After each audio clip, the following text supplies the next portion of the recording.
Hello everyone, it's Charlton. Please subscribe to my channel. Tap the notification bell. I'd appreciate it majorly.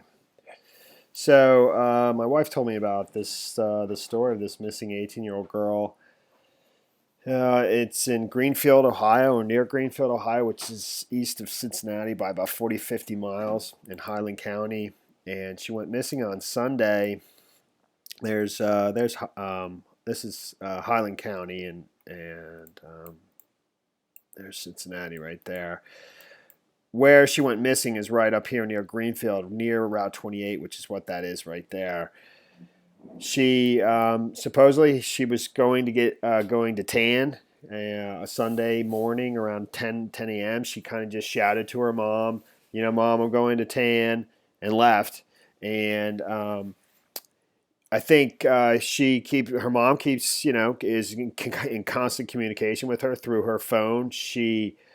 After about 45 minutes, her mom started to worry, and by an hour, she called the police. So from 10 a.m. to 11 a.m., basically by 11 a.m., I think the mother called the police, and I don't know what time of day they found her vehicle in a parking lot of a church that's right down the street from where she was going to tan.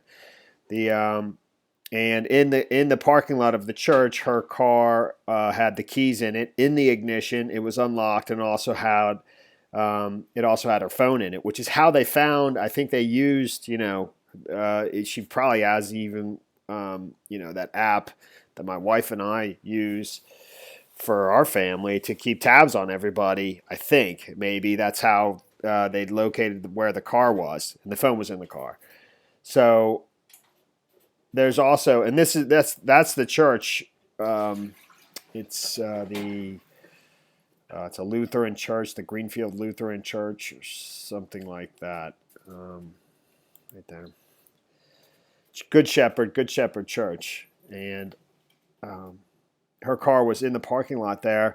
It's literally right. I mean, it's within eyesight of where she was supposedly going to tan at a country market business just right down the street that she never made it to, reportedly. But it's almost like right next door. You can see the church, the church and the church parking lot from that business. And I'm only assuming that some of the account that's shared in the mom's Facebook page of, everything that she knows about it was from eyewitnesses that are from that business. That's the only conclusion. That's how I that's what I assume. So, but here's there's the church, and the parking lot is huge in the back of it. I'll zoom out very quickly. That's the church parking lot where her car was found.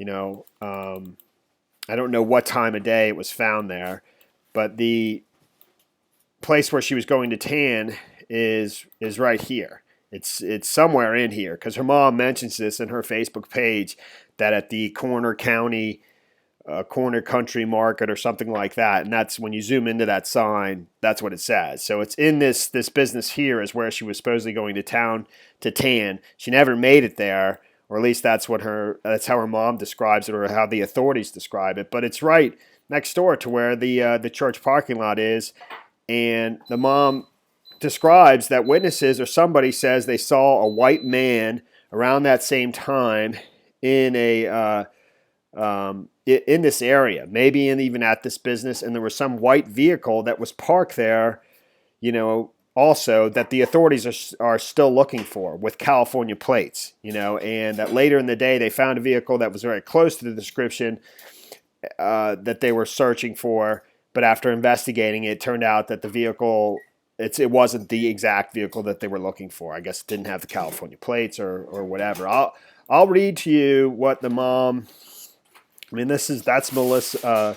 That's Madison Bell right there, and this is her mom's Facebook page, and she shared this the 18th, Monday, the day after they searched, from into the night on Sunday until it became dark, and have been searching ever since.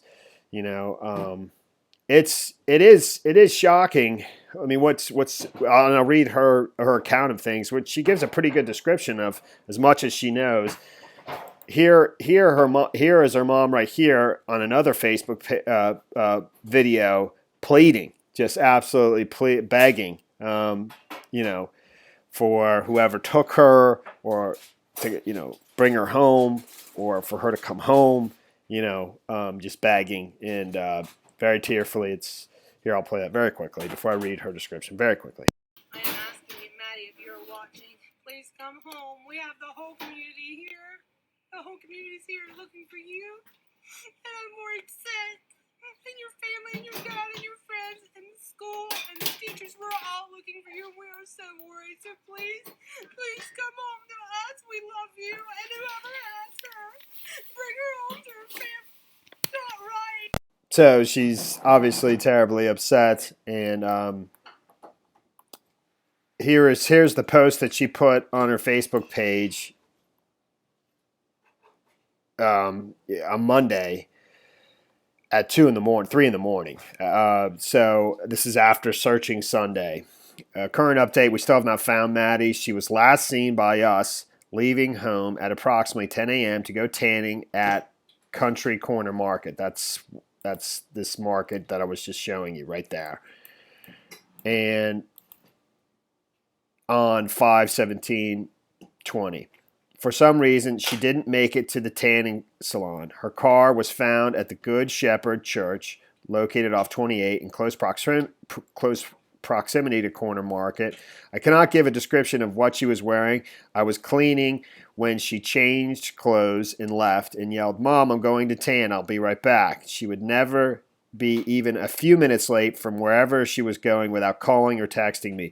A couple people saw a tall white male, approximately late 20s to early 30s, who was in the church parking lot before 10 a.m. with a white car. They think Nissan, but that's not confirmed yet. He had a polo shirt, and the car had California license plates, according to witnesses. The car was traveling towards Leesburg area as it pulled out. Her car was found unoccupied, unlocked, windows up, and keys in the ignition, and her phone was laying in the car. She would never leave these items in the car. We don't know how her car got there or if she was coaxed to pull in. As a mom, I'm thinking whomever this was flagged her down, and she thought she knew them but didn't once she pulled in. She doesn't have any social media other than Facebook and Messenger. They have a search party looking for her, which will continue tomorrow. Please continue to pray for her safe return, as we are all devastated. Maddie, if you're out there, come home. We love you so much, and we are worried sick. Whomever has her, please let her call or message me, and please bring her back to her family. We are relentless, and we'll find her. Thank you to all our family, to all our family and community members who have went above and beyond to help search for her, etc. So, I mean, one of the things that's so shocking is that she was taken in broad daylight in the middle of the day, right in the middle of nearby local businesses. I understand with everything's going on with coronavirus, there's so fewer people on the road and out and about, out at businesses and so forth. But for it to happen out in the open, in broad daylight on a Sunday between 10 and 11 is shocking. It really is. What I don't fully understand also is how it is that they could see this person, this white male in his late 20s, early 30s in the parking lot. I'm assuming that it's people that are over here, that witnessed a man in his late 20s, early 30s in a white Nissan, possibly with California plates over here. I don't know. I just don't know where that first person account or where she's getting that information from, or how that came to be.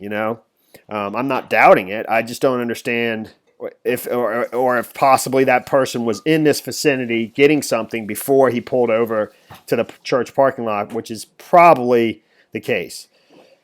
But again, it's shocking that somebody would be yanked out of their car. I don't, why she came to this parking lot in the first place is, it's all, it's just it's scary, and it's a mystery how that all went down. So that's pretty much the story there. There's more, and I want to look into this more. I do. Actually, and before I go, I noticed my mom said she didn't know what she was wearing because she basically, she had changed her clothes, and then, she was busy cleaning.